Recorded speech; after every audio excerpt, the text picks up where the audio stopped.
What's up, everybody? It's your boy. Here's my impression of a YouTuber doing their inevitable apology video, because every famous person, of course, turns out to be a secretly horrible person, but must, of course, refuse to go away willingly and maintain relevance. Hey, guys.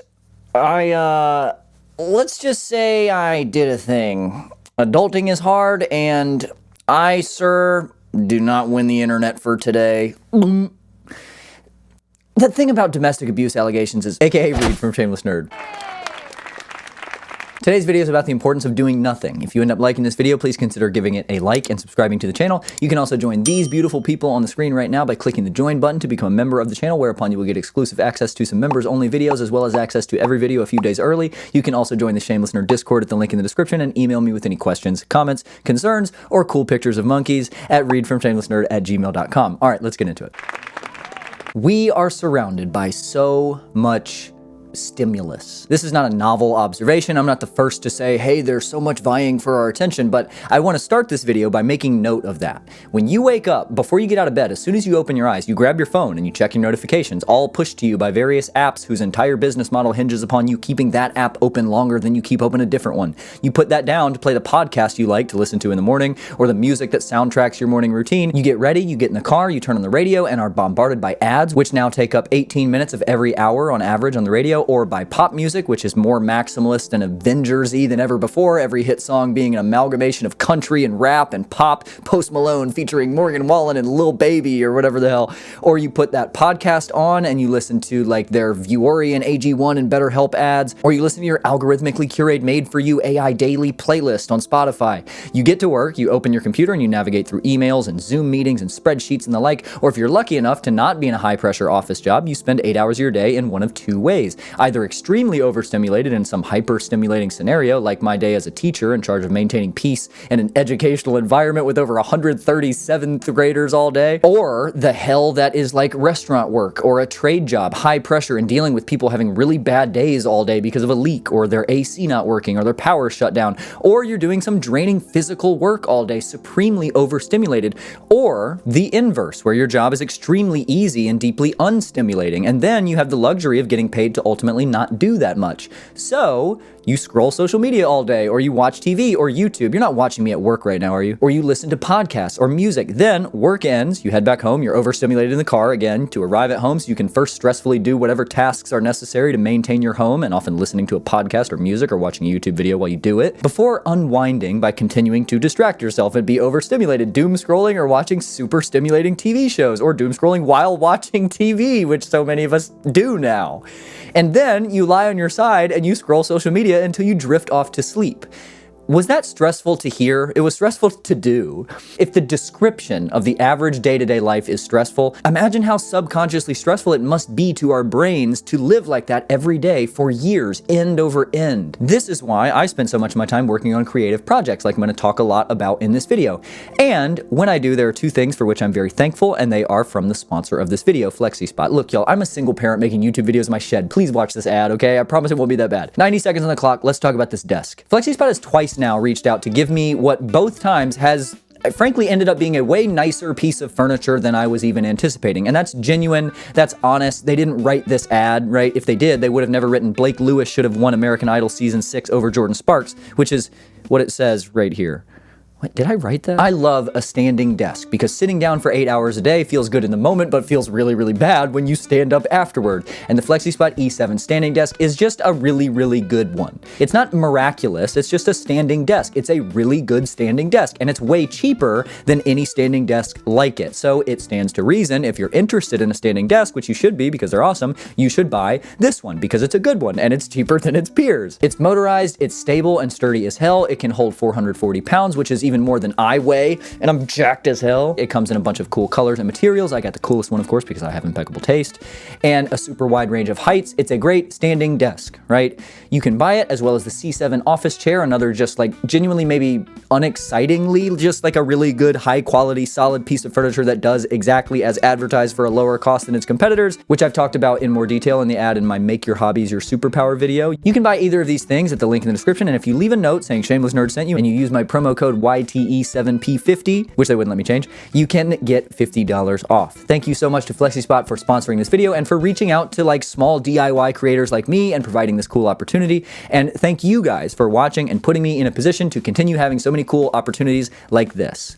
All right, back to the video. We often underrate how much of our conscious thought, the little narrator in your head making decisions all day, also why is he wearing overalls, I don't even like overalls, is affected by our subconscious, the parts of our brain that are doing shit in the background which we aren't really aware of, like our amygdala, which is responsible for emotional processing in the fight or flight response, anxiety and fear, and is hypersensitive to, you guessed it, stimulus, or the thalamus, which relays sensory and motor signals to the cerebral cortex, which in turn help regulate consciousness, sleep, and alertness, and is, you guessed it, hypersensitive to stimulus, or the substantia nigra, which produces dopamine, which is one of the primary culprits for our collectively decreasing, like, attention span, motivation, happiness, and executive function ability. The substantia nigra, which, again, is hypersensitive to external stimulus. These more generally subconscious areas of, and their related processes in the brain, developed over tens of thousands of years to thrive in a world where day in and day out, the overwhelming majority of time was spent doing absolutely jack shit. Waiting, farting, painting cave walls, or whatever. We tend to think of like early human times, like caveman times or whatever, as like extremely stressful and action-packed, running from tigers and like after woolly mammoths all day, but according to all accounts from people who actually study this shit, like according to Yuval Harari, one of the preeminent anthropologists in the entire world, author of Sapiens, which is one of the most well-researched and well-respected books about the evolution and adaptations of humans over time, early humans hunted about once every third day and spent about 3 to 6 hours a day gathering food. They spent the overwhelming majority of the time then sitting around doing nothing. The Nintendo 64 wasn't even out yet. They wouldn't even know what 3D animation would do for the video game industry for another 15,000 years at least. And the human brain evolved to thrive in that scenario. There were like moments of super high stimulation. That's why we evolved the fight or flight response. Like early humans were definitely getting attacked by lions on occasion, but those moments were ultimately pretty few and far between. And we're not like entirely doomed to the vestiges of ancient humans. There are many, many ways that the human brain has changed over time, and with the still pretty rapid but slower development of modern societies and such. But if you go back less than like 100 years, the most stimulating thing there was to do was listen to the radio. Like, think about what kids were playing back then. Red Rover, where you lock hands and run as fast as you can into each other. Tag, where you run around and touch each other. Kick the can, where you kick the can. That was less than 100 years ago. We are not mentally equipped, evolutionarily speaking, to watch everything everywhere all at once, even a single time, much less spend all day consuming an infinite timeline of 15-second videos on apps designed by the smartest people in the world for the sole express purpose of being addictive, seeing an average of 10,000 advertisements a day. 10,001, sorry guys. I got a 4-year-old, okay? Christmas is coming up. But so what? What can we do about this? Why should I want to be bored instead of entertained? What good could ever come from sitting around doing nothing? I got shit to do. I have Nintendogs that need to be fed. Well, we'll start philosophically, and then the final part of this video will be how being bored makes you more productive.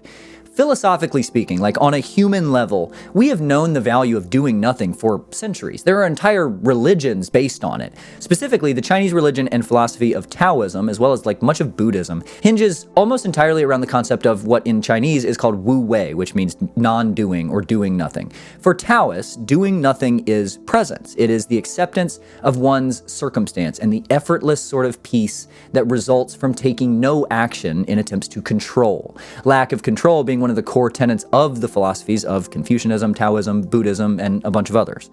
And this is a super valuable principle to let guide your life, generally speaking. An unnamed Taoist poet compared someone inspired by Wu Wei to a drunk man who falls uninjured from a moving cart. Such is their spiritual momentum that they are unaffected by accidents and misfortunes that might break those of a more controlled and controlling mindset. They are doing nothing. This is the idea that it is the hubris, the unparalleled ego of being a human and thinking that we have some level of control, and then attempting to enact that control upon an uncontrollable world that creates the very scenarios in which we are hurt. And this is all symbolic, theoretical, and it's nice, but more literally speaking, there is a ton of fundamental physiological reward to doing nothing for a change. Unanimously, studies have always found that meditation, for example, carries tremendous mental, but also physical health benefits. And what is meditation? Like literally doing nothing. That's all that meditation is. There is so much rhetoric and fancy vocabulary and jargon associated with meditation, but as someone who has a bachelor's degree in Eastern religion, as someone who has spent years studying and practicing meditation, you don't need any of that. Often, that shit makes meditation harder and worse. Meditation is doing nothing, full stop. Sitting there, doing nothing, being present in your body and consciousness, observing your thoughts as they sort of like drift in, acknowledging them, and then letting them go. We are wired to do nothing, at least some of the time, and for almost all of us, at least more often than we do now, or don't. Or now, I guess. How often we don't do something, how often we do nothing. You get what I'm saying. Meditation is strongly linked to improvements in symptoms of anxiety, asthma, cancer, chronic pain, depression, heart disease, high blood pressure, irritable bowel syndrome, sleep problems, and tension headaches, and a bunch of other stuff. And this isn't broccoli sprouts eating, anti-vaxxer, barefoot shoe wearing pseudoscience. I pulled that list from an article on meditation from the Mayo Clinic. And I'm not saying you've got to shave your head and sit cross-legged on cobblestone all day, every day for the rest of your life. Although the Thai forest monks, for example, do seem to be pretty happy despite having to wear orange all day. Just 10 minutes of meditation a day has been shown to create tangible, observable changes in your brain, like physical changes that they can see on a scan after only a few weeks. 10 minutes a day. Look at your screen time right now. Like, for real, like pause this video, go look at your screen time real quick. You have 10 minutes. And that's just the more subjective, like big picture kind of cliche health benefit case. The case that I'm far more excited to argue is a lot less intuitive and obvious. About a year ago, somehow this video came across my YouTube homepage. I make it a point to watch videos when I do use the homepage that have very low views in an effort to train my curation algorithm to feed me more like eclectic kind of random stuff from small creators, which has worked and I heavily recommend that as a practice. It's made my YouTube viewing experience a lot more interesting and fun. Anyway, this video popped up. It had a couple thousand views at the time. It has no creative eye-catching thumbnail. It's just a guy sitting in front of the screen in his room. And it is titled, "You Need to Sit and Stare at a Wall.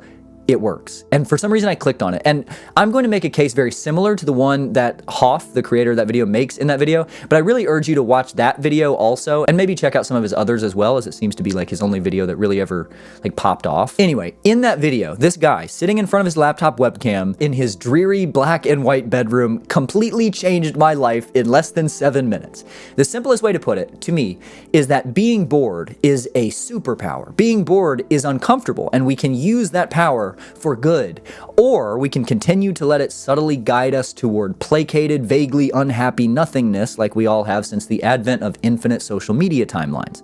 Simply put, if you are someone who, like me, really struggles to motivate at times, who can be a procrastinator, someone who is easily bored and constantly in pretty desperate search of distraction, of stimulus, and who frankly kind of lacks willpower sometimes, like I have really good intentions and good ideas for how to do the thing, I just really struggled to get started doing the thing, like if you can relate to any of that, I, and this Hoff guy, have a really simple solution to all of your problems. Take that thing that you need to do, or want to do even. Like sometimes the thing that I'm procrastinating is a creative project, working on a song I'm finishing the mix for, or like writing a video script or whatever, not even just work related stuff. Like whatever it is that you're procrastinating, take it and ignore it. And instead, sit on the floor and do nothing. You don't have to have the willpower to start the thing for 5 minutes and then see how you feel after that, which is a common bit of like self-motivation advice. You don't have to have the willpower to make a list of things you need to do or to set anything in motion. The only willpower you have to have is the willpower to sit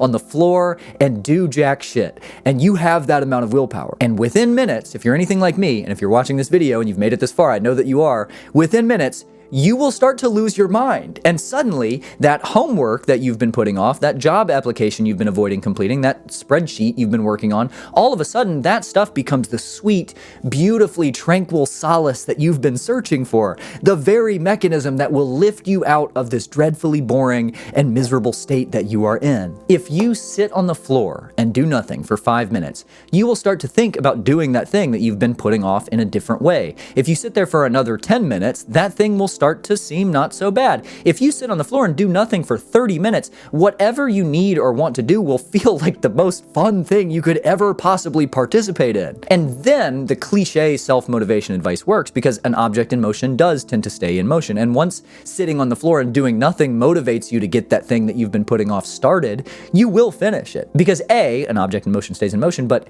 B, more importantly, more fundamentally, you have harnessed the power of being bored, and it has made that thing fun. You will enjoy doing it. I'm not being exaggerative either. I mean, I literally do this almost every day now. And it's two birds with one stone too, because I think of it as like my meditation time. But I mean it literally. If I need to do something and I can't get motivated, again, literally will sit on the carpet in my bedroom and stare at the wall until I'm ready to do it. And without fail, every single time I have done it, it has worked. This has changed my financial situation because I've done detailed budget plans excitedly. It has motivated me to work out and get in better shape. I have learned how to cook new things. I have written and edited videos for this channel, graded papers for work. It is truly the dumbest and silliest little life-changing practice that I have ever stumbled upon and adopted in my entire life. Being bored is truly a superpower. We just didn't know how to use it. And because being bored is so uncomfortable, we've been addicts taking the drugs offered to us instead of harnessing this superpower. You might not have the willpower and motivation to David Goggins your way through a white knuckle ass existence in combat boots. I certainly don't. But you absolutely do have the willpower to sit on the floor and do nothing for a few minutes, and that's kind of just as good sometimes. So get out there with renewed vigor and dedication. Get out there and change the world. Be productive. Reorganize your life. Get out there and do nothing for once. Thanks for watching. See y'all next time. In today's post-video video, I'm going to again do a music-slanted little segment here. I have now done videos in rabid defense of Owl City, of Fall Out Boy, of Panic at the Disco, of Never Shout Never, and now I'm going to add to that list of bands or artists that I'm very passionate about, that I feel like often get a bad rap, that I am willing to defend, the 1975. So first of all, Matty Healy, the lead singer of 1975, he seems to kind of be an insufferable douche. I've seen them live 3 times, and the third time that I saw him live, he spent most of the concert like preaching about how like stupid like Southeastern Americans were, which is where I'm from, and these were all people who paid to go see his concert, who would like tend to probably agree with him, and he just like it was very like dismissive and condescending. He's kind of like an elitist prick. He definitely has some like problematic views, I think, based on like some kind of like shitty things that he's done on like podcasts, like doing you know, accents that are inappropriate. You know, he's definitely full of shit. He wears like a blouse and undoes it and like gyrates on stage a little bit or whatever.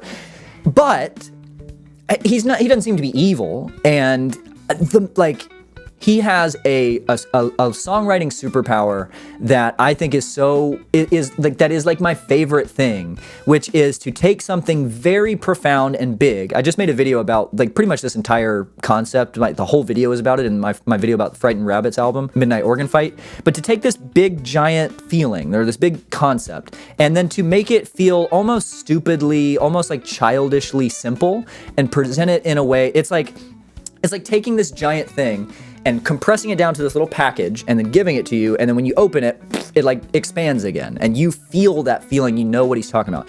He writes about like self-harm, insecurity, like the internet, like suicide, depression, otherness, like all of these like very complicated feelings in a way that is very simple. Like one of my favorite 1975 songs, I Always Wanna Die Sometimes, which is so stupid and is so profound. And the song, it's, you know, I always want to die sometimes. Another example is like the song Nana, which is a song about his grandmother dying. And he says, I don't like it now you're dead. It's not the same when I scratch my own head. And it's just this visceral, description of like a sweet little grandma kind of like playing with your hair. You know what I mean? And it's like that's just gutting. Like that. It's such a simple way of putting it. I don't like it now that you're dead.